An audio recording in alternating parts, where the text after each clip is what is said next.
कैसे हैं आप सभी। First of all welcome you all in the CAPF pathfinder academy.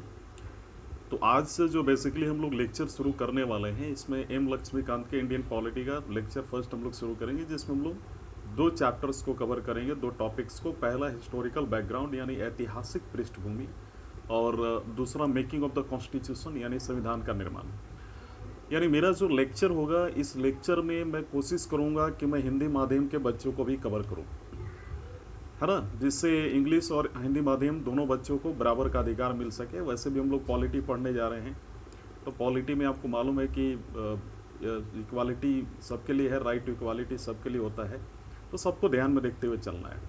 मैं कोशिश करूँगा कि सारे लेक्चर्स को एक एक घंटे का, यानी एक लेक्चर एक घंटे का, 40 लेक्चर में से कंप्लीट कर दूँ।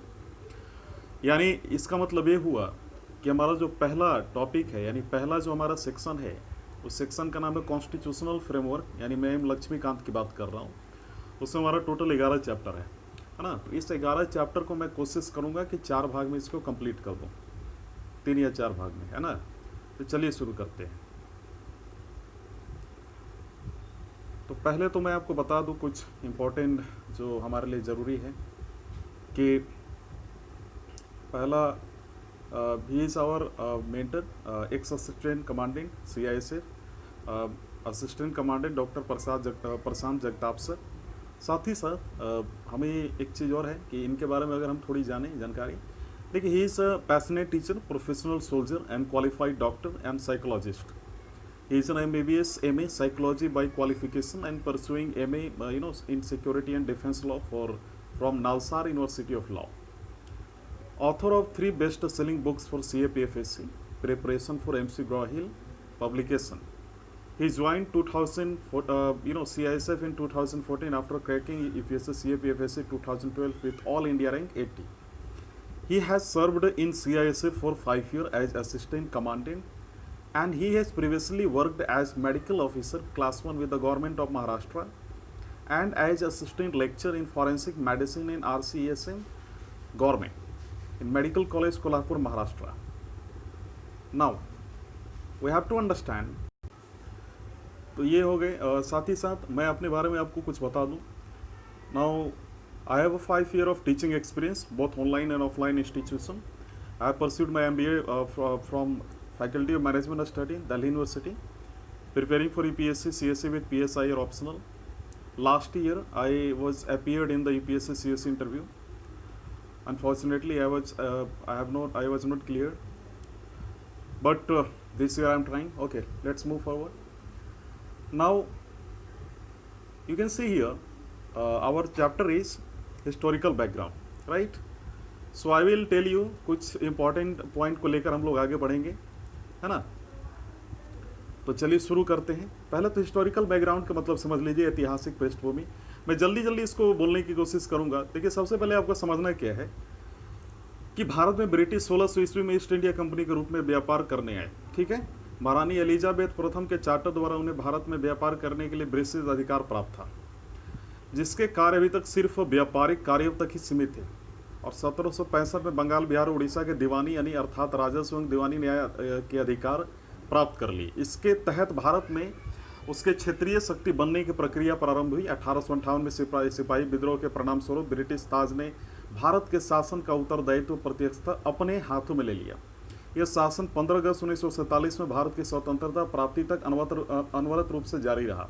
मैं इसको डिस्कस कर रहा हूँ, ठीक है। ये इसलिए मैं इसको अगर मैं डिटेल से कवर करूँ तो काफ़ी लंबा लेक्चर होगा। मैं कोशिश कर रहा हूँ कि इसको आपको जल्दी कंप्लीट करवा दूँ 40 लेक्चर में, ताकि आपका रिवीजन हो जाए। ओके, सो 1934 में एम एन रॉय, आपको ध्यान देना है, 1934 की मैं बात कर रहा हूँ। एम एन रॉय भारत में साम्यवाद आंदोलन के प्रणेता के दिए गए सुझाव को अमल के लाने के उद्देश्य से 1946 में एक संविधान सभा का गठन किया, है ना। और 26 जनवरी 1950 को संविधान अस्तित्व में आया। इस चीज़ का आप थोड़ा सा ध्यान दीजिएगा। साथ ही साथ यहाँ पे मैं एक चीज़ और आपको बताना चाह रहा था कि इसके बाद कंपनी शासन जो है रूल आया था, कंपनी शासन, जो कि 1773 से लेकर 1858 तक था। तो यहाँ पे आपको समझना है कि इसको हम लोग 1773 का रेगुलेटिंग एक्ट भी बोलते हैं। इस अधिनियम का अत्यधिक संवैधानिक महत्व है। पहला, भारत में ईस्ट इंडिया कंपनी के कार्यों को नियमित और नियंत्रित करने की दिशा में ब्रिटिश सरकार द्वारा उठाया गया पहला कदम था। इसके द्वारा पहली बार कंपनी के प्रशासनिक और राजनीतिक कार्य को जो है मान्यता मिली। है ना। और इसके बाद भारत में केंद्रीय प्रशासन की नींव रखी गई ब्रिटिश के द्वारा। ये चीज़ ध्यान दीजिएगा। इसकी विशेषता ये थी कि इस अधिनियम द्वारा बंगाल के गवर्नर को बंगाल का गवर्नर जनरल पद नाम दिया गया एवं उसकी सहायता के लिए एक 4 सदस्यीय कार्यकारी परिषद का गठन किया गया। आपको मालूम होना चाहिए कि पहले गवर्नर लॉर्ड वारेन हेस्टिंग्स से, इसके द्वारा मद्रास एवं बम्बई के गवर्नर बंगाल के गवर्नर जनरल के अधीन हो गए, जबकि पहले सभी प्रेसिडेंसियों के गवर्नर एक दूसरे से अलग थे। तीसरा, अगर आप इसमें ध्यान देंगे, देखिए मैं यहाँ पे टिक लगाने में मुझे लग रहा है कि काफ़ी समय होगा, इसलिए मैं जल्दी जल्दी इसको कवर कर रहा हूँ, इसलिए मैंने पहले बार में यहाँ पे टिक लगा दिया। अधिनियम के अंतर्गत कोलकाता में 1774 में एक उच्चतम न्यायालय का स्थापना हुई, यानी सुप्रीम कोर्ट का, जिसमें मुख्य न्यायाधीश और 3 अन्य न्यायाधीश थे। ये चीज़ आप थोड़ा सा ध्यान देंगे। इसके तहत कंपनी के कर्मचारियों को निजी व्यापार करने और भारतीय लोगों से उपहार व रिश्वत लेना प्रतिबंध कर दिया गया। ये चीज़ ध्यान दीजिएगा, है ना। और इस अधिनियम के द्वारा ब्रिटिश सरकार का कोर्ट ऑफ डायरेक्टर्स यानी कंपनी की गवर्निंग बॉडी के माध्यम से कंपनी पर नियंत्रण सशक्त हो गया। वहीं अगर हम लोग बात करेंगे, अगली जो है हमारे लिए इंपॉर्टेंट है, माफ कीजिएगा, या पिट्स इंडिया एक्ट 1784, है ना। तो इसको मैं थोड़ा जूम करने की कोशिश करता हूँ ताकि आपको जूम करूँगा तो काफ़ी ये कुछ वर्ड्स जो है दिखाई नहीं देंगे। खैर, तो चलिए इसको लेकर आगे बढ़ते हैं। देखिए 1784 का पिट्स इंडिया एक्ट की अगर हम बात करें तो रेगुलेटिंग एक्ट यानी 1773 की कमियों को दूर करने के लिए ब्रिटिश संसद ने एक संशोधित अधिनियम 1781 में पारित किया, जिसे एक्ट ऑफ सेटलमेंट के नाम से भी जाना जाता है। इसके बाद एक अन्य महत्वपूर्ण अधिनियम पिट्स इंडिया एक्ट यानी 1784 में अस्तित्व में आया, एग्जिस्टेंस में आया। इसके बाद आपको समझना है कि इस कंपनी की विशेषता क्या थी। देखिए इसने कंपनी के राजनीतिक और वाणिज्यिक कार्यों को पृथक मतलब अलग अलग कर दिया, पॉलिटिकल और कॉमर्शियल। इसने निदेशन मंडल को कंपनी के व्यापारिक मामलों के अधीक्षण की अनुमति तो दे दी, लेकिन राजनीतिक मामलों के प्रबंधन के लिए बोर्ड ऑफ कंट्रोल नाम से एक नए निकाय का गठन कर दिया। इस प्रकार जो है डायरेक्सी जिसको बोल सकते हैं शासन की व्यवस्था का शुभारंभ हुआ, है ना। तो नियंत्रण बोर्ड, आपको एक चीज़ ध्यान देना है कि ये बहुत इंपॉर्टेंट है, कुछ बच्चों की कभी कभी कंफ्यूजन भी होती है। खैर, नियंत्रण बोर्ड यानी बोर्ड ऑफ कंट्रोल की यह शक्ति थी कि वह ब्रिटिश नियंत्रित भारत में सभी नागरिक, सैन्य, सरकार, राजस्व गतिविधियां और उसका अधीक्षण और नियंत्रण करें। और आपको एक चीज़ और ध्यान देना चाहिए, अगला जो हमारा काफ़ी इंपॉर्टेंट था वो था 1873 का चार्टर अधिनियम, है ना। तो ब्रिटिश भारत के केंद्रीयकरण की दिशा में अधिनियम निर्णायक कदम था, काफ़ी इंपॉर्टेंट कदम था। इस अधिनियम का विशेषताएं कुछ इस प्रकार थी। पहला, ध्यान देना है आपको, 1833 की मैं बात करूं, पहला था कि इसने बंगाल के गवर्नर जनरल को भारत का गवर्नर जनरल बना दिया, जिसमें सभी नागरिक और सैन्य शक्तियां निहित थी। ये चीज़ आप ध्यान दीजिएगा, उसके अंदर आती थी, यानी गवर्नर जनरल के अंदर आती थी। साथ ही साथ इस प्रकार इस अधिनियम ने पहली बार एक ऐसे सरकार का निर्माण किया जिसके ब्रिटिश कब्जे वाले संपूर्ण भारतीय क्षेत्र पर पूर्ण नियंत्रण था। लॉर्ड विलियम बेंटिक भारत के प्रथम गवर्नर जनरल थे। इसने मद्रास, मुंबई के गवर्नरों के विधायिका संबंधी शक्ति से अलग कर दिया। भारत के गवर्नर जनरल को पूरे ब्रिटिश भारत में विधायिका के अनलिमिटेड यानी असीमित अधिकार प्रदान कर दिए गए। इसके अंतर्गत पहले बनाए गए कानूनों को नियामक कानून कहा गया और नए कानून के तहत बने कानूनों को एक्ट या फिर अधिनियम कहा गया। ऐसे ध्यान दीजिएगा। साथ ही साथ मैं बता दूं कि ईस्ट इंडिया कंपनी की एक व्यापारिक निकाय के रूप में की जाने वाली गतिविधियों को समाप्त कर दिया गया। अब यह विशुद्ध रूप से प्रशासनिक निकाय बन गया। चार्टर्ड एक्ट 1833 ने सिविल सेवक यानी सिविल सर्विसेज के चयन के लिए खुली प्रतियोगिता का आयोजन शुरू करने का प्रयास किया। इसमें कहा गया कि कंपनी में भारतीयों को किसी पद, कार्यालय और रोजगार को हासिल करने से वंचित नहीं किया जाएगा। अब ध्यान देना है कि हालांकि कोड ऑफ डायरेक्टर्स के विरोध के कारण इस प्रावधान को समाप्त कर दिया गया। चार्टर्ड एक्ट ऑफ 1853 यानी 1853 का चार्टर अधिनियम 1793 से 1853 के दौरान ब्रिटिश सांसद द्वारा पारित किए गए चार्टर अधिनियम की श्रृंखला में अंतिम अधिनियम था। मैं आपको बता दूं कि संवैधानिक विकास की दृष्टि से अधिनियम एक महत्वपूर्ण अधिनियम था। तो आपको एक चीज़ और मालूम होना चाहिए कि इसने पहली बार गवर्नर जनरल की परिषद, है ना, एग्जाम में पूछा जा सकता है कि विधायी एवं प्रशासनिक कार्यों को अलग कर दिया। इसके तहत परिषद में 6 नए पार्षद और जोड़े गए। माफ़ कीजिएगा, मैं इस लेक्चर को जल्दी जल्दी इसलिए लेकर चल रहा हूँ कि मैं सोच रहा था कि इसमें आपको ये भी डिस्कस करूँ कि क्वेश्चन किस प्रकार का आएगा, लेकिन मेरा चूंकि जैसा कि वादा है कि 40 लेक्चर में कंप्लीट करना है, तो इसलिए जल्दी जल्दी मैं कर रहा हूँ इंपॉर्टेंट पॉइंट को लेते हुए।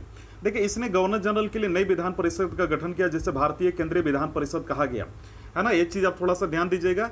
तो विधायिका को पहली बार सरकार के विशेष कार्य के रूप में जाना गया, जिसके लिए विशेष मशीनरी की भी प्रक्रिया शुरू की गई। आप ये थोड़ा सा ध्यान दीजिएगा। और अगली जो इसमें है कि इसने सिविल सेवकों की भर्ती एवं चयन हेतु खुले प्रतियोगिता का व्यवस्था शुभारंभ किया फिर से, और इस प्रकार विशिष्ट सिविल सेवा भारतीय नागरिकों के लिए भी खोल दी गई। और इसके लिए 1854 में भारतीय सिविल सेवा के संबंध में मैकेले समिति की नियुक्ति की गई, है ना। अब तीसरा, इसे कंपनी के शासन का विस्तारित कर दिया। भारतीय क्षेत्र को इंग्लैंड राजशाही के विश्वास के तहत कब्जे में रखने का अधिकार दे दिया। अब लास्ट है जो इसमें हमारा पॉइंट, वो ध्यान देना है कि इसमें इसने प्रथम बार भारतीय केंद्रीय विधान परिषद में स्थानीय प्रतिनिधित्व प्रारंभ किया। गवर्नर जनरल के परिषद में 6 नए सदस्य में से 4 का चुनाव बंगाल, मद्रास और बंबई और आगरा के स्थानीय प्रांतीय सरकारों द्वारा किया जाना था। अब अगला जो है क्राउन रूल के बारे में हम लोग डिस्कस करेंगे, है ना। तो क्राउन रूल को लेकर देखिए, गवर्नमेंट ऑफ इंडिया एक्ट 1853 यानी गुड गवर्नमेंट ऑफ इसको भी बोला जाता था।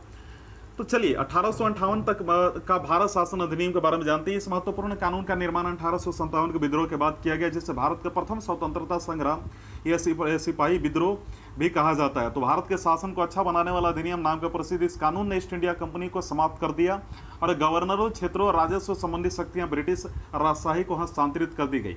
इस अधिनियम की विशेषताएं क्या थी? इसके तहत भारत का शासन सीधा महारानी विक्टोरिया का अधीन चला गया। गवर्नर जनरल का पदनाम बदलकर भारत का वायसराय कर दिया गया। वह वायसराय भारत में ब्रिटिश ताज का प्रत्यक्ष प्रतिनिधि बन गया और लॉर्ड कैनिंग भारत के प्रथम वायसराय बने। इस अधिनियम ने नियंत्रण बोर्ड और निदेशक कोड समाप्त कर भारत में शासन का द्वय यानी डायरेक्टरी प्रणाली जो था, डायरेक्टरी सिस्टम, उसको समाप्त कर दिया। एक नए पद यानी भारत के राज्य सचिव का सृजन किया गया, उसका शुभारंभ किया गया, बनाया गया, जिसमें भारतीय प्रशासन पर संपूर्ण नियंत्रण की शक्ति निहित थी। यह सचिव ब्रिटिश कैबिनेट का सदस्य था और ब्रिटिश अंततः हम जिसे बोल सकते हैं संसद के प्रति उत्तरदायी था, यानी पार्लियामेंट के लिए रिस्पॉन्सिबल था। अब एक चीज मालूम होना चाहिए कि भारतीय सचिव की सहायता के लिए 15 सदस्यीय परिषद का गठन किया गया, जो एक सलाहकार समिति थी। परिषद का अध्यक्ष भारत सचिव को बनाया गया। और आपको मैं बता दूं कि इस कानून के तहत भारत सचिव का परिषद का गठन किया गया, जो एक निगमित निकाय थी, जिसे भारत और इंग्लैंड में मुकदमा करने का अधिकार था। इस पर भी मुकदमा किया जा सकता था। 1861, 1892, 1909 का जो हमारा इंडियन काउंसिल एक्ट था, यानी भारत परिषद अधिनियम, उसके बारे में जानते हैं। 1857 की जो क्रांति हुई थी, महान क्रांति के बाद ब्रिटिश सरकार ने महसूस किया कि भारत में शासन चलाने के लिए भारतीयों का सहयोग लेना आवश्यक है। तो इस सहयोग नीति के तहत ब्रिटिश संसद ने 1861 और 1892 और 1909 में 3 अधिनियम पारित किए, है ना। तो 1861 के भारत परिषद अधिनियम की विशेषता जानते हैं।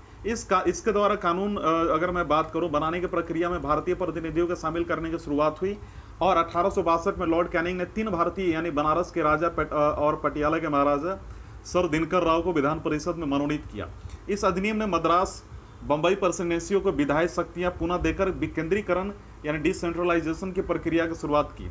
इस प्रकार इस अधिनियम ने रेगुलेटिंग एक्ट 1773 द्वारा शुरू हुई केंद्रीयकरण की प्रवृत्ति को उलट दिया और 1833 का चार्टर अधिनियम के साथ ही अपने चरम पर पहुंच गया। और इस विधायी विकासिक नीति के कारण 1937 तक प्रांतों के संपूर्ण आंतरिक स्वायत्ता हासिल हो गई। वहीं बंगाल, उत्तर पश्चिम सीमा प्रांत यानी जो बॉर्डर एरियाज थी, और पंजाब में क्रमशः 1862, 1866, 1897 में विधान परिषदों का गठन हुआ। इसने जिसको हम बोल सकते हैं वायसराय को परिषद में कार्य संचालन के लिए अधिक नियम और आदेश बनाने के लिए शक्तियां प्रदान की। इसने लॉर्ड कैनिंग द्वारा 1859 में प्रारंभ की गई पोर्टफोलियो प्रणाली को भी मान्यता दी। और आपको मैं बता दूं कि इसने वायसराय को आपातकाल में बिना काउंसिल के संस्तुति के अध्यादेश जारी करने के लिए अधिकृत किया। ऐसे अध्यादेश की अवधि मात्र 6 माह होती थी, यानी 6 महीने। 1892 का अधिनियम की विशेषताएं भी हम लोग थोड़ा समझते हैं। देखिए, सबसे पहले तो मैं आपको इस बारे में आपको बता दूं 1892 की जो फीचर थी, इसके माध्यम से केंद्रीय और प्रांतीय विधान परिषदों में अतिरिक्त गैर सरकारी यानी नॉन गवर्नमेंटल सदस्यों की संख्या बढ़ाई गई और हालांकि बहुमत सरकारी सदस्यों का ही रहता था। इसने विधान परिषद के कार्यों में वृद्धि कर उन्हें बजट पर बहस करने, कार्यपालिका के प्रश्नों का उत्तर देने के लिए अधिकृत किया। साथ ही साथ इसमें केंद्रीय Vidhan Parishad, Bengal chamber of commerce में गैर सरकारी सदस्यों के नामांकन के लिए वायसराय की शक्तियों का प्रावधान था। इसके अलावा प्रांतीय विधान परिषद में गवर्नर का जिला परिषद, नगरपालिका, विश्वविद्यालय, व्यापार संघ, जमींदारों और चैम्बर ऑफ कॉमर्स की सिफारिशों पर गैर सरकारी सदस्यों को नियुक्ति करने की शक्ति थी। तो ये तो हम लोगों ने देख लिया। 1909 के अधिनियमों को विशेषताएं जान लेते हैं, बहुत इंपॉर्टेंट है। इस अधिनियम को मॉर्ले मिंटो सुधार के नाम से भी जाना जाता है। उस समय लॉर्ड मोर्ले इंग्लैंड में भारत के राज्य सचिव थे और लॉर्ड मिंटो भारत में वायसराय थे। इसने केंद्रीय और प्रांतीय विधान परिषद के आकार में काफी वृद्धि की। केंद्रीय परिषद में इसकी संख्या 16 से 60 हो गई और प्रांतीय विधान परिषद में यानी प्रोविंशियल विधान परिषदों में इसकी संख्या एक समान नहीं थी। ये चीज आप थोड़ा सा ध्यान देना, मैं 1909 की बात कर रहा हूँ, है ना। अब यहाँ पे ध्यान देना है कि यहाँ पे इसने केंद्रीय परिषद में सरकारी बहुमत को बनाए रखा, लेकिन प्रांतीय यानी प्रोविंशियल जो परिषदों में है ना, गैर सरकारी सदस्यों को बहुमत की अनुमति थी। इसमें इसने दोनों स्तरों पर विधान परिषदों के चर्चा कार्यों का दायरा बढ़ाया। और उदाहरण के तौर पर मान लीजिए अनुपूरक प्रश्न पूछना, बजट पर संकल्प रखना, यानी क्वेश्चन आवर, इस प्रकार का जो है सिस्टम उस समय बनाया गया।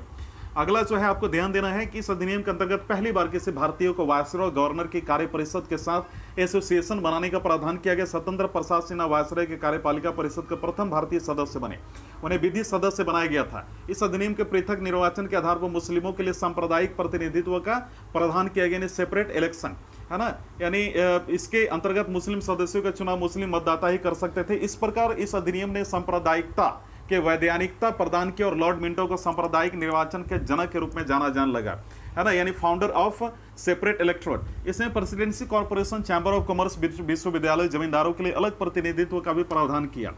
अब इसके बारे में हम लोगों ने जान लिया। अगला है भारत शासन अधिनियम 1919 के बारे में। तो 20 अगस्त 1917 को ब्रिटिश सरकार ने पहली बार घोषित किए गए उसका उद्देश्य भारत में क्रमिक रूप से उत्तरदायी सरकार की स्थापना करना था। क्रमिक रूप से 1919 में भारत शासन अधिनियम बनाया गया जो 1921 से लागू हुआ। इस कानून को मीटिंग यानी सॉरी फॉर दैट मॉन्टेगो चैम्सफोर्ड सुधार भी कहा जाता है। मॉन्टेगो भारत के राज्य सचिव थे, याद रखिएगा, जबकि चैम्सफोर्ड भारत के वायसरॉय थे। बहुत इंपॉर्टेंट पॉइंट।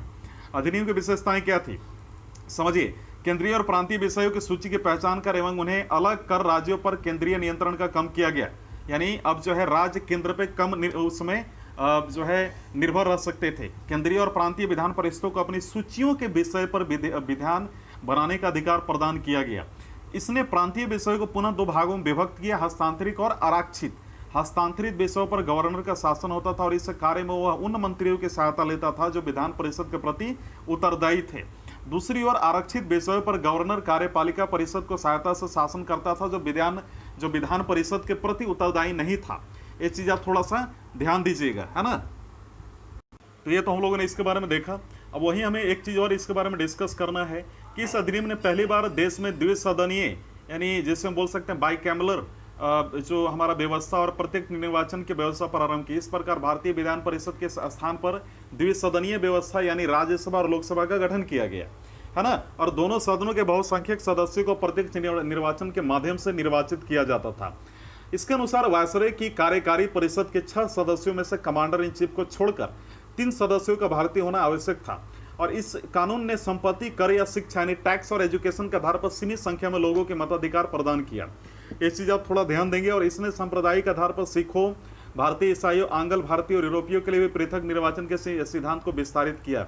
और उन्हें इस एक चीज मैं और बता दूं इसमें कि इससे एक लोक सेवा आयोग का गठन किया गया। अतः 1926 में सिविल सेवकों की भर्ती के लिए केंद्रीय लोक सेवा आयोग का गठन किया गया। इसने पहली बार केंद्रीय बजट के राज्यों के बजट से अलग कर दिया। राज्य विधानसभाओं को अपना बजट स्वयं बनाने के लिए अधिकृत कर दिया। इसके अंतर्गत एक वैधानिक आयोग का गठन किया गया जिसके कार्य 10 वर्ष बाद जांच करने के बाद अपनी रिपोर्ट प्रस्तुत करता था, जिस प्रकार से आपने देखा 1909 में, 1999 में। और इसके बाद उस प्रकार अगर 1999 में है तो फिर 1929 में होना चाहिए था, लेकिन आपको मालूम है, हिस्ट्री आपने पढ़ा होगा, इस बीच से जो है कुछ कॉन्फ्लिक्ट हुई थी ब्रिटिश और हमारे इंडियंस के बीच में। तो उस प्रकार से साइमन कमीशन आया था। साइमन आयोग के बारे में जानते हैं, बहुत इंपॉर्टेंट है। ब्रिटिश सरकार ने नवंबर 1927 में निर्धारित समय से 2 वर्ष पूर्व ही नए संविधान में भारत की स्थिति का पता लगाने के लिए सर जॉन साइमन के नेतृत्व में 7 सदस्यीय वैधानिक आयोग के गठन की घोषणा की। आयोग के सभी सदस्य ब्रिटिश थे, इसलिए सभी दलों ने इसका बहिष्कार किया और आयोग ने 1930 में अपनी रिपोर्ट पेश की तथा द्वैध शासन यानी डायरेक्टरी जो शासन, जो एडमिनिस्ट्रेशन, जो सिस्टम था, राज्यों में सरकारों का विस्तार, ब्रिटिश भारत के संघ की स्थापना, सांप्रदायिक निर्वाचन व्यवस्था के जारी रखने का आदि की सिफारिशें की। और ये चीज़ हमने डिस्कस किया। और मैं आपको बता दूं कि इन सम्मेलनों में हुई चर्चा के आधार पर संवैधानिक सुधारों पर एक श्वेत पत्र तैयार किया गया, जिसे विचार के लिए ब्रिटिश सांसद की संयुक्त प्रवर समिति के समक्ष रखा गया। और इस समिति की सिफारिशों को कुछ संशोधनों के साथ भारत परिषद अधिनियम 1935 में शामिल कर दिया गया। सांप्रदायिक अवार्ड, ब्रिटिश प्रधानमंत्री रैमसे मैकडोनाल्ड, जिसे हम बोल सकते हैं, अगस्त 1932 में अल्पसंख्यकों के प्रतिनिधित्व पर एक योजना की घोषणा की। इसे कम्युनल अवार्ड और सांप्रदायिक अवार्ड के नाम से भी जाना जाता था, है ना। तो मैं ये चीज आपने देख लिया। भारत सरकार अधिनियम 1935 के बारे में भी थोड़ी जानकारी आप ले लीजिए। मैं आपको बता दूं, देखिए, सबसे पहले समझना है कि कांग्रेस नेता और दलित नेताओं के बीच एक समझौता हुआ था। मैं कम्युनल अवार्ड की बात कर रहा हूँ। जिसने पूना समझौते के नाम से जाना गया, और इसमें संयुक्त हिंदू निर्वाचन व्यवस्था को बनाए रखा गया और दलितों के लिए भी स्थान भी आरक्षित कर दिए गए। तो ये तो हम लोगों ने इसके बारे में पढ़ा। अगला है हमारा गवर्नमेंट ऑफ इंडिया 1935। यह अधिनियम भारत में पूर्ण उत्तरदायी सरकार के गठन में एक मील का पत्थर साबित हुआ। यह एक लंबा और विस्तृत दस्तावेज था जिसमें 321 धाराएं और 10 अनुसूचियां थी, यानी 321 आर्टिकल्स जिसे हम बोल सकते हैं, और 10 जिसे हम बोल सकते हैं अनुसूची यानी शेड्यूल से। अधिनियम की विशेषताएं क्या थी? देखिए, इसने अखिल भारतीय संघ की स्थापना की जिसमें राज्य और रियासतों को एक इकाई की तरह माना गया। अधिनियम ने केंद्र और इकाइयों के बीच 3 सूचियां यानी संघीय सूची, यूनियन लिस्ट 59 विषय जिसमें था, स्टेट लिस्ट जिसमें 54 सब्जेक्ट, और कंकरेंट लिस्ट जिसमें दोनों को मिला, दोनों के लिए 36 यानी 36 सब्जेक्ट के आधार पर शक्तियों का बंटवारा कर दिया गया।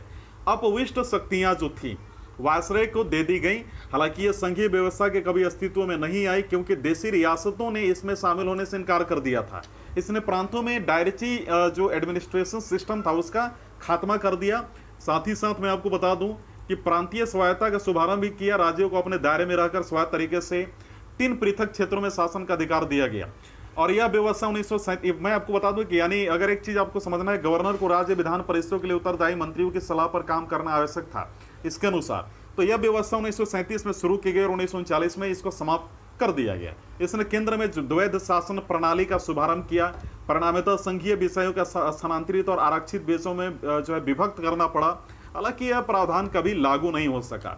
इसमें 11 राज्यों में से 6 द्विसदनीय व्यवस्था प्रारंभ की गई है ना। दो जहाँ पे द्विसदनीय यानी एक राज्य में 2 जिसे हम बोल सकते हैं विधानसभा या फिर इस प्रकार का विधान परिषद, तो जिसमें बंगाल, बंबई, मद्रास, बिहार, संयुक्त प्रांत और यानी यूनाइटेड प्रोविंस और असम में द्विसदनीय विधान परिषद और विधानसभा बनाई गई है ना। हालांकि इन पर भी कई प्रकार के प्रतिबंध थे। इनमें दलित जाति, महिला और मजदूर वर्ग के लिए अलग से निर्वाचन की व्यवस्था पर सांप्रदायिक प्रतिनिधित्व का व्यवस्था का विस्तार किया गया। इसने भारत शासन अधिनियम 1858 द्वारा स्थापित भारत परिषद को समाप्त कर दिया। इंग्लैंड में भारत सचिव के सलाहकारों में टीम बनाई गई। मैं आपको बता दूं कि इसने मताधिकार का विस्तार किया। लगभग 10% जनसंख्या को मत देने का अधिकार थे, यानी वोट दे सकते थे, है ना। ये चीज आपने देखा। मैं आपको बता दूं एक चीज और जो सबसे आपके लिए इंपॉर्टेंट है कि इसने न केवल संघ लोकसेवा यानी यूपीएससी की जो है स्थापना की, बल्कि प्रांतीय सेवा आयोग यानी पीसीएस और 2 या अधिक राज्यों के लिए संयुक्त सेवा आयोग की स्थापना भी की। इसके तहत 1937 में संघीय न्यायालय की स्थापना हुई। वहीं भारतीय स्वतंत्रता अधिनियम 1947 की बात करें तो 20 फरवरी 1947 को ब्रिटिश प्रधानमंत्री क्लेमेंट एटली ने घोषणा की 30 जून 1947 को भारत में ब्रिटिश शासन समाप्त हो जाएगा। इसके बाद सत्ता उत्तरदायी भारतीय हाथों में सौंप दी जाएगी। इस घोषणा पर मुस्लिम लीग ने आंदोलन किया और भारत के विभाजन की बात कही। 3 जून 1947 को ब्रिटिश सरकार ने फिर, ध्यान देना है कि फिर उन्होंने क्या किया कि स्पष्ट किया कि 1946 में गठित संविधान सभा द्वारा बनाया गया संविधान उन क्षेत्रों में लागू नहीं होगा जो इसे स्वीकार नहीं करेंगे। उसी दिन 3 जून 1947 को वायसराय लॉर्ड माउंटेन ने विभाजन की योजना की पेश की, जिसे माउंटबेटन योजना कहा गया। इस योजना को कांग्रेस और मुस्लिम लीग ने स्वीकार कर लिया। इस प्रकार भारतीय स्वतंत्रता अधिनियम 1947 बनाकर उसे लागू कर दिया गया। इसकी विशेषताएं क्या थी? देखिए, इसने भारत में ब्रिटिश राज समाप्त कर 15 अगस्त 1947 को इसे स्वतंत्र संप्रभु राष्ट्र घोषित कर दिया, है ना। इसने भारत को विभाजन कर 2 स्वतंत्र डोमिनियनों, है ना, संप्रभु राष्ट्र भारत और पाकिस्तान का सृजन किया, जिन्हें ब्रिटिश राष्ट्रमंडल से अलग होने की स्वतंत्रता थी। बहुत इंपॉर्टेंट बात है। वहीं आपको समझना है कि इसने वायसराय, सॉरी फॉर दैट, मैं वायरस बोल रहा हूँ, वायसराय का पद समाप्त कर दिया और उसके स्थान पर दोनों डोमिनियन राज्यों में गवर्नर जनरल पद का सृजन किया, यानी बनाया, जिसकी नियुक्ति नए राष्ट्र की कैबिनेट की सिफारिश पर ब्रिटेन के ताज को करनी थी। इन पर ब्रिटेन की सरकार का कोई नियंत्रण नहीं होना था। इसने दोनों डोमिनियन राज्यों संविधान सभाओं को अपने देशों के संविधान बनाने और उसके लिए किसी भी देश के संविधान को अपनाने की शक्ति दी। सभाओं को यह भी शक्ति थी कि वे किसी भी ब्रिटिश कानून को समाप्त करने के लिए कानून बना सकती थी, यहां तक कि उन्हें स्वतंत्रता अधिनियम के भी निरस्त करने का अधिकार था।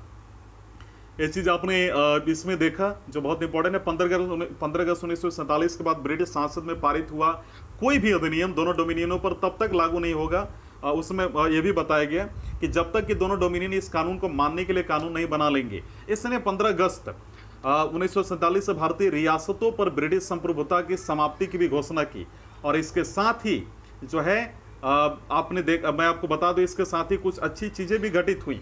वो अच्छी चीजें क्या थी, मैं इसको जल्दी जल्दी इस चैप्टर को कंप्लीट कर रहा हूं। पहला आपको ध्यान देना है, मैं जल्दी जल्दी बोल देता हूं, है ना। अंतिम सरकार बनाया गया इंटरिम गवर्नमेंट 1946 में, जिसमें जवाहरलाल नेहरू जो थे इंफॉर्मेशन एंड ब्रॉडकास्टिंग जो थे मिनिस्ट्री में थे, doctor Rajendra Prasad food and agriculture, doctor John Mathai industry and supply, Jagjivan Ram labour, Sardar Vallabhbhai Patel Sardar Baldev Singh defence, CH Bhabha works mines and power, Liaquat Ali Khan finance, Abdur Rab Nishtar post नेयर, Asaf Ali railways and transport, C Rajagopalachari education and art, and I Chundrigar जिसे हम बोल सकते हैं, जिसे वाणिज्य यानी जिसे हम कॉमर्स बोल सकते हैं, गज नफर अली खान हेल्थ, और जोगिंदर नाथ मंडल विधि में थे। अंतरिम सरकार के सदस्य वायरस को कार्यकारी परिषद के सदस्य थे, वायसराय परिषद का प्रमुख बना रहा, लेकिन जवाहरलाल नेहरू को अंतिम जो उनको परिषद का उपाध्यक्ष बनाया गया। अगला जो हमें देखना है फर्स्ट जिसे हम बोल सकते हैं first cabinet of free India in the 1947। अब इसके बारे में थोड़ा हम लोग जान लेते हैं। जवाहरलाल नेहरू को पहला मंत्रिमंडल में 1947 के बाद आजाद भारत में जवाहरलाल नेहरू प्रधानमंत्री बने। राष्ट्रमंडल और विदेशी मामलों और वैज्ञानिक शोध में भी वो संभाल रहे थे। Sardar Vallabhbhai Patel home ministry, information and broadcasting and state ministries के को संभाल रहे थे। Doctor Rajendra Prasad food and agriculture, Maulana Abul Kalam Azad education and doctor John Mathai railways and transport, RK Shanmukham Chetty finance, doctor BR Ambedkar law, Jagjivan Ram labour, Sardar Vallabhbhai Patel Baldev Singh defence again, Rajkumari Amrit Kaur health and CH Bhabha commerce, Rafi Ahmed Kidwai communication, doctor Shyama Prasad Mukherjee industries and supply, VN Gadgil works mines and power, जो काफ़ी important है। अब समझना है कि उसी के साथ आदिवासी क्षेत्र समझौता संबंधों पर भी ब्रिटिश हस्तक्षेप समाप्त हो गया था। इसने भारतीय रियासतों को स्वतंत्रता दी थी। क्या दी थी स्वतंत्रता? कि मैं अगला चैप्टर पे आऊँगा। स्वतंत्रता दी थी कि वे चाहे तो भारत डोमिनियन या पाकिस्तान डोमिनियन के साथ मिलकर रह सकती हैं या स्वतंत्र रह सकती हैं, है ना। ये चीज़ तो हम लोगों ने देखा। तो ये इस तरीके से हमारा चैप्टर कंप्लीट हुआ। और मैं बता दूं कि मुगल बादशाह शाह आलम ने 1764 में बक्सर की लड़ाई में विजय प्राप्त करने के बाद ईस्ट इंडिया कंपनी को भारत में दीवानी अधिकारी दिए थे, आपको अधिकार दिए थे। इसे ब्रिटिश संसद में तत्कालीन प्रधानमंत्री विलियम पिट द्वारा पुनः स्थापित किया गया। उस समय कंपनी की सिविल सेवाएं दो तरह की होती थी। पहला प्रसंविधाबद्ध सिविल सेवाएं, उच्च सिविल सेवाएं, एवं गैर प्रसंविधाबद्ध सिविल सेवाएं यानी निम्न सेवाएं पहली कंपनी के कानून द्वारा निर्मित, जबकि दूसरी अन्य तरीके से। तो मैं आपको बता दूं कि दो राज्यों के बीच सीमाओं को निर्धारण करने के लिए रेड क्लिफ की अध्यक्षता वाले सीमा आयोग ने गठन किया, जो पाकिस्तान भारत के बीच में है ना। तो पाकिस्तान में पश्चिम पंजाब, सिंध, बलूचिस्तान, पूर्वी बंगाल, उत्तर पश्चिम सीमांत क्षेत्र एवं असम का सिलहट जिला शामिल किया गया। उत्तर पश्चिम सीमांत क्षेत्र एवं सिलहट में अध्यादेश पाकिस्तान के पक्ष में थे। तो इस तरह से हमारा चैप्टर फर्स्ट कंप्लीट हुआ, ऐतिहासिक पृष्ठभूमि यानी हिस्टोरिकल बैकग्राउंड। अगला हमारा संविधान का निर्माण in making of the constitution. देखिए, सबसे पहले समझिए, ये हमारा चैप्टर 2 है, इस बारे में हम लोग थोड़ा समझते हैं, है ना। देखिए, भारत में संविधान सभा का गठन विचार वर्ष 1934 में 1934 में पहली बार M.N. रॉय ने रखा था। मैंने ऐतिहासिक बैकग्राउंड वाला जो यानी ऐतिहासिक पृष्ठभूमि वाली जो चैप्टर थी उसमें भी डिस्कस किया था। रॉय ने भारत में वामपंथी यानी एक्सट्रीमिस्ट जो आंदोलन हो रहे थे उसके प्रखर नेता थे। 1935 में भारतीय राष्ट्रीय कांग्रेस ने पहली बार भारत के संविधान के निर्माण के लिए आधिकारिक रूप से संविधान सभा के गठन की मांग की। 1938 में भारतीय राष्ट्रीय कांग्रेस की ओर से पंडित जवाहरलाल नेहरू ने घोषणा की कि स्वतंत्र भारत के संविधान का निर्माण वैश्विक मताधिकार के आधार पर चुनी गई संविधान सभा द्वारा किया जाएगा, इसमें कोई बाहरी हस्तक्षेप नहीं होगा। नेहरू की इस मांग को अंततः ब्रिटिश सरकार ने सैद्धांतिक रूप से स्वीकार कर लिया और ये अच्छी बात थी। और साथ ही साथ 1940 के अगस्त प्रस्ताव यानी अगस्त जो जैसे हम बोल सकते हैं कि जो हम एक तरीके से आप अगस्त ऑफर जिसे बोल सकते हैं, तो अगस्त प्रस्ताव के नाम से जाना जाता था। सन 1942 में ब्रिटिश सरकार के कैबिनेट मंत्री सर स्टैफोर्ड क्रिप्स ब्रिटिश मंत्रिमंडल के एक सदस्य एक स्वतंत्र संविधान के निर्माण के लिए ब्रिटिश सरकार के एक प्रारूप के साथ प्रस्ताव के साथ भारत आए। इस संविधान को द्वितीय विश्व युद्ध के बाद अपनाया जाना था। क्रिप्स प्रस्ताव को मुस्लिम लीग ने अस्वीकार कर दिया था। इस चीज आप थोड़ा सा ध्यान दीजिएगा, है ना। और मैं आपको एक सबसे इंपॉर्टेंट बात यहाँ पे बताऊं कि इसमें मुस्लिम लीग की मांग थी कि भारत को 2 स्वायत्त हिस्सों में बांटा जाए, जिनकी इंडिपेंडेंट पार्ट्स में जिनकी अपनी अपनी संविधान सभाएं हो, और भारत में एक कैबिनेट मिशन को भेजा गया। इस मिशन ने 2 संविधान सभाओं की मांग को ठुकरा दिया। तो ये चीज़ हमने इसके बारे में देखा। मैं आपको बता दूं कि एक चीज़ और आपको समझना है कि संविधान सभा का गठन कैबिनेट मिशन योजना द्वारा सुझाए गए प्रस्तावों के तहत नवंबर 1946 में संविधान सभा का गठन हुआ और संविधान सभा की कुल सदस्य संख्या 389 होनी थी। इनमें से 296 सीटें ब्रिटिश भारत और 93 सीटें देशी रियासतों को आवंटित की जानी थी। ब्रिटिश भारत को आवंटित की गई 296 सीटों में से 292 सदस्यों का चयन 11 गवर्नर के प्रांतों और 4 चयन मुख्य आयुक्तों के प्रांतों प्रत्येक में से एक से किया जाना था। हर प्रांत और देशी रियासत अथवा छोटे राज्य के मामले में राज्यों के समूह उनकी जनसंख्या के अनुपात में सीटें आवंटित की जानी थी, है ना। मोटे तौर पे कहा जाए तो प्रत्येक 10 लाख लोगों पर एक सीट आवंटित की जानी थी। तो प्रत्येक ब्रिटिश प्रांत को आवंटित की गई सीटों का निर्धारण 3 प्रमुख समुदायों के बीच उनकी जनसंख्या के अनुपात में किया जाना था, है ना। तो मुस्लिम सिख, सामान्य मुस्लिम सिख को छोड़कर, आपको ये थोड़ा सा जानना है, जिसमें मैंने बताया ना मुस्लिम सिख जनरल थे, हालांकि मुस्लिम सिख को छोड़कर उस समय बताया गया था। तो प्रत्येक समुदाय के प्रतिनिधियों का चुनाव प्रांतीय असेंबली में उस समुदाय के सदस्य द्वारा किया जाना था। एकल संक्रमणीय मत के माध्यम से समानुपातिक प्रतिनिधित्व तरीके से मतदान किया जाना था। देशी रियासतों के प्रतिनिधि का चयन रियासतों के प्रमुख द्वारा किया जाना था। संविधान सभा का जो है चुनाव जुलाई अगस्त 1946 में हुआ। ब्रिटिश सरकार ब्रिटिश भारत के लिए आवंटित 296 सीटों हेतु इस चुनाव में भारतीय राष्ट्रीय कांग्रेस को 208 यानी मुस्लिम लीग को 73 और छोटे समूह स्वतंत्र सदस्यों को 15 सीटें मिली। हालांकि देशी रियासतों को आवंटित की गई 93 सीटें भी भर नहीं पाई थी, क्योंकि उन्हें खुद को संविधान सभा को अलग रखने का निर्णय लिया था। तो मैं आपको बता दूं कि संविधान सभा की कार्य प्रणाली जो इंपॉर्टेंट है आपके प्रीलिम्स के लिए, उसको लेकर चल रहा हूं। संविधान सभा की पहली बैठक 9 दिसंबर 1946 को ही मुस्लिम लीग ने बैठक को बहिष्कार के अलग पाकिस्तान की मांग पर बल दिया। इसलिए बैठक में केवल 211 सदस्यों ने हिस्सा लिया। फ्रांस की तरह इस सभा के सबसे वरिष्ठ सदस्य डॉक्टर सच्चिदानंद सिन्हा को सभा का अस्थायी अध्यक्ष चुना गया। बाद में डॉक्टर राजेंद्र प्रसाद संविधान सभा के अध्यक्ष निर्वाचित हुए। इसी प्रकार डॉक्टर एच.सी. मुखर्जी और बी.टी. कृष्णमाचार्य सभा को उपाध्यक्ष निर्वाचित हुए। दूसरे शब्दों में संविधान सभा के 2 उपाध्यक्ष थे। उद्देश्य प्रस्ताव, उसके बारे में हम लोग थोड़ा डिस्कस करेंगे, है ना। तो चलिए उसके बारे में देखते हैं।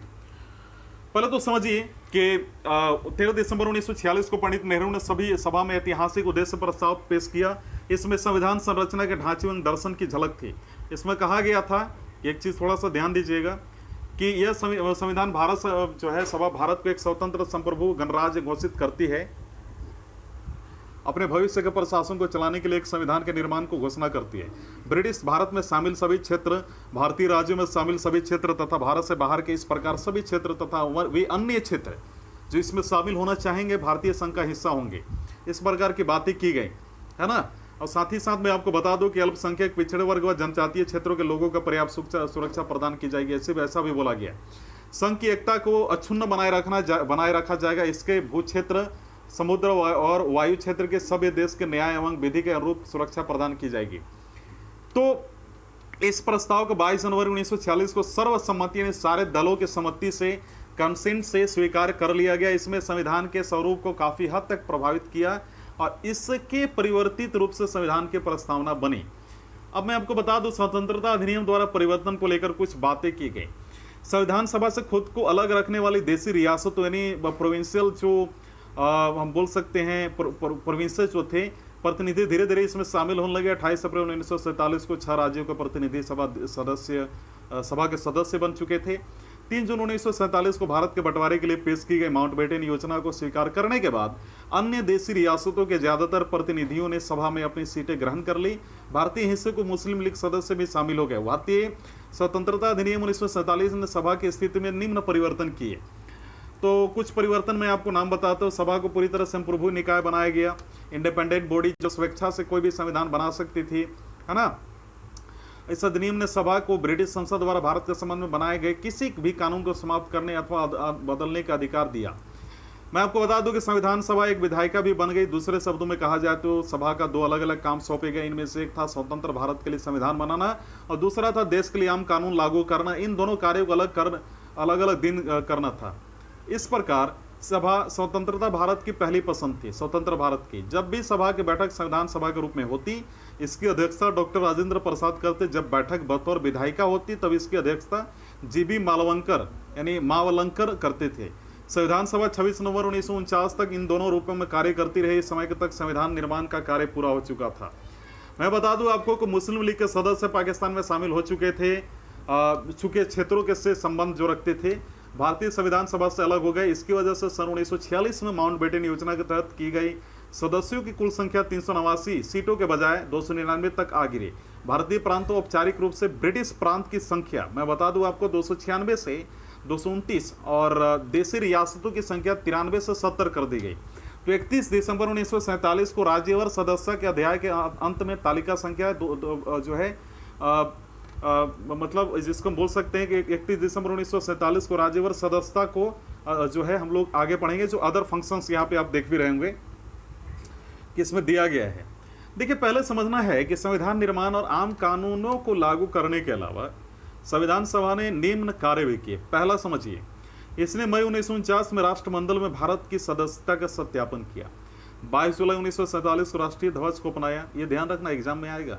24 जनवरी 1950 को राष्ट्रीय गान को अपनाया।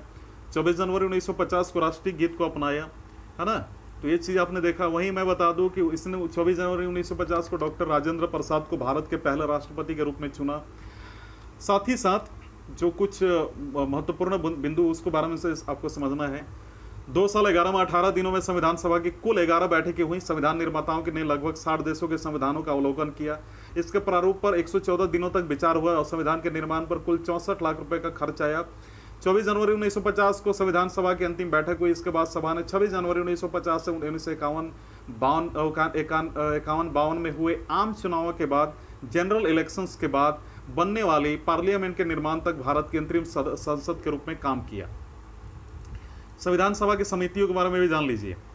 इनमें से 8 बड़ी समितियां थी, कुछ अन्य छोटी भी थी। तो इन समितियों का नाम जानिए। पहली बड़ी समिति कौन थी? यूनियन पावर कमेटी यानी संघ समिति शक्ति कमेटी जवाहरलाल नेहरू, संघीय संविधान समिति जवाहरलाल नेहरू, प्रांतीय संविधान समिति सरदार पटेल, प्रारूप समिति डॉक्टर बी आर अम्बेडकर, मौलिक अधिकार अल्पसंख्यकों जनजातियों तथा बहिष्कृत क्षेत्रों के लिए सलाहकार समिति, परामर्शदाता समिति, सरदार पटेल समिति के अंतर्गत निम्नलिखित 5 उप समितियां भी थीं, जिसमें मौलिक अधिकार उप समिति जेबी कृपलानी, अल्पसंख्यक उप समिति एच.सी. मुखर्जी, उत्तर पूर्व सीमांत जनजातीय क्षेत्र असम को छोड़कर तथा आंशिक रूप से जोड़े गए क्षेत्र के लिए उप समिति गोपीनाथ बरदोई थे उसमें। तो छोड़े गए एवं आंशिक रूप से छोड़े गए क्षेत्रों असम में सिंचित क्षेत्रों के अलावा उप समिति ए.वी. ठक्कर, है ना, और उत्तर पश्चिम फ्रंटियर जनजातीय क्षेत्र उप समिति भी उसमें था। तो प्रक्रिया नियत एक नियम समिति भी थी, है ना। एक चीज़ आप थोड़ा सा ध्यान दीजिएगा।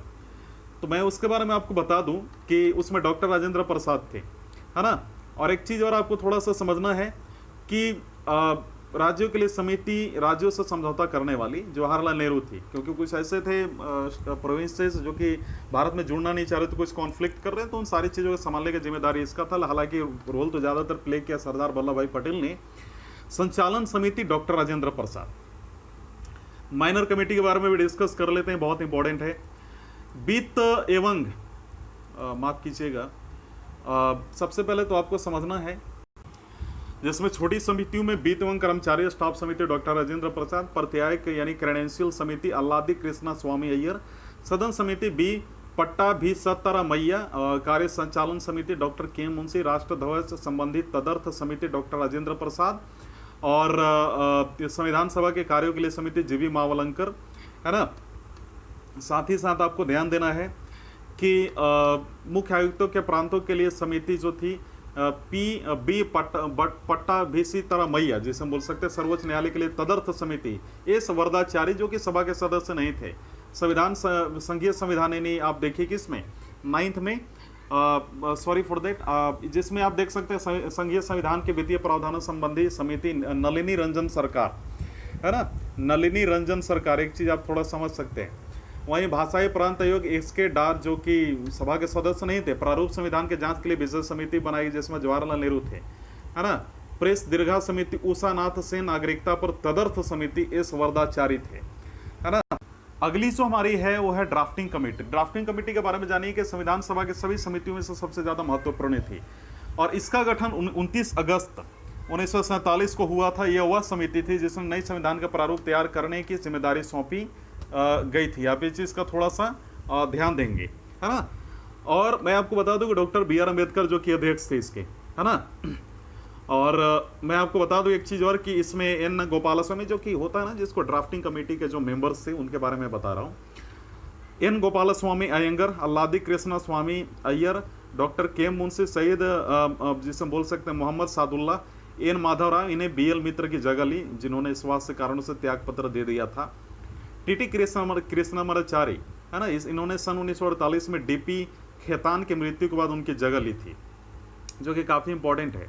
अब आपको समझना है कि विभिन्न समितियों के प्रस्ताव पर विचार करने के बाद प्रारूप समिति ने भारत के संविधान का पहला प्रारूप जो है तैयार किया। इसे फरवरी 1948 में प्रकाशित किया गया।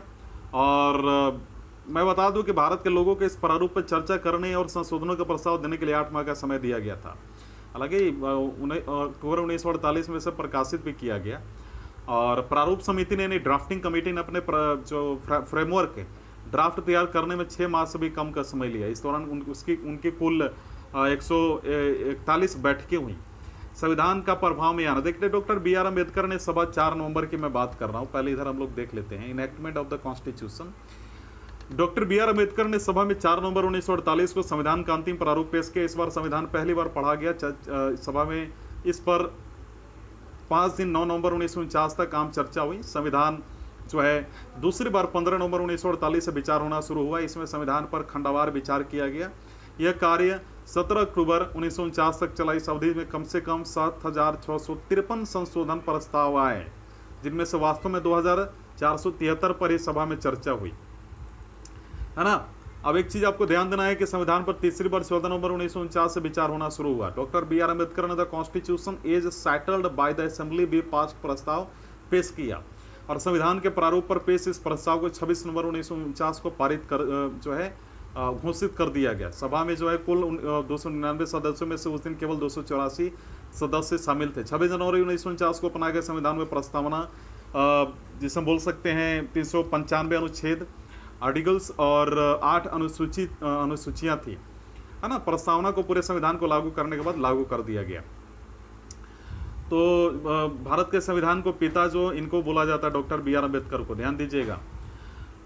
इसके बाद कुछ इंपॉर्टेंट जो चीज़ें थी जो हमें समझनी है ना, जो आपके लिए शायद मुझे लगता है कि आपके लिए इंपॉर्टेंट होगा, तो वो ये है कि 1 second, enforcement of the constitution. कुछ मुद्दे पे मैं बताता हूँ। पहले तो आप समझिए कि 26 नवंबर 1949 को नागरिकता चुनाव तथा तदर्थ संसद अस्थायी व परिवर्तनशील नियमों तथा छोटे शीर्षकों से जुड़े कुछ प्रावधान, जैसे कि अनुच्छेद 5, 6, 7, 8, 9, 60, 324, 366, 367, 379, 380, 388, 391, 392, 393 स्वतः ही लागू हुए। संविधान के शेष प्रावधान 26 जनवरी 1950 को लागू हुए।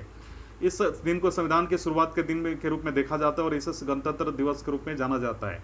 और इसी दिन 1930 में भारत ने, मैं आपको बता दूं, भारतीय राष्ट्रीय कांग्रेस के लाहौर अधिवेशन दिसंबर 1929 में जो है पारित हुए संकल्प के आधार पर पूर्ण स्वराज दिवस मनाया गया था। एग्जाम में आ सकता है। संविधान की शुरुआत के साथ ही भारतीय स्वतंत्रता अधिनियम 1947 और भारत शासन अधिनियम 1935 को समाप्त कर दिया गया। हालांकि abolition of privy council jurisdiction act 1949 भी लागू रहा इस दौरान। तो ये तो हम लोगों ने अपना डिस्कस किया। मुझे उम्मीद है कि आज का वीडियो लेक्चर आपको पसंद आया होगा। मैं कुछ बता दूं आपको जो आवश्यक तथ्य व इंपॉर्टेंट फैक्ट हैं। पहला तो संविधान सभा द्वारा हाथी को प्रतीक मुहर के रूप में अपनाया गया। सर बी एन राव को संविधान सभा के लिए संवैधानिक सलाहकार यानी कानूनी सलाहकार के रूप में नियुक्त किया गया था, है ना। और HVR अयंगर को संविधान सभा का सचिव नियुक्त किया गया। ALN मुखर्जी को संविधान सभा का मुख्य प्रारूपकार चीफ ड्राफ्टमैन नियुक्त किया गया था। प्रेम बिहारी नारायण रायजादा भारतीय संविधान के प्रमुख है, जिसे हम बोल सकते हैं सुलेखक थे, कैलीग्राफर जिसे होता है ना, जो राइटिंग लिखने वाले लोग होते हैं। और जो सबसे पहले जो लिखा गया था ना वो इटैलिक में लिखा गया था, फ्लुएंट इटैलिक में लिखा गया था, इटलिक में, जैसे होता है ना, आपने देखा होगा MS वर्ड में टेढ़ा मेढ़ा लिखा जाता है। तो मूल संविधान के हिंदी संस्करण का सुलेखन वसंत कृष्ण वैद्य द्वारा किया गया था, हिंदी में ट्रांसलेट, जिसे नंदलाल बोस ने सुंदर ढंग से अलंकृत और ज्याति में जो है मैं किया था।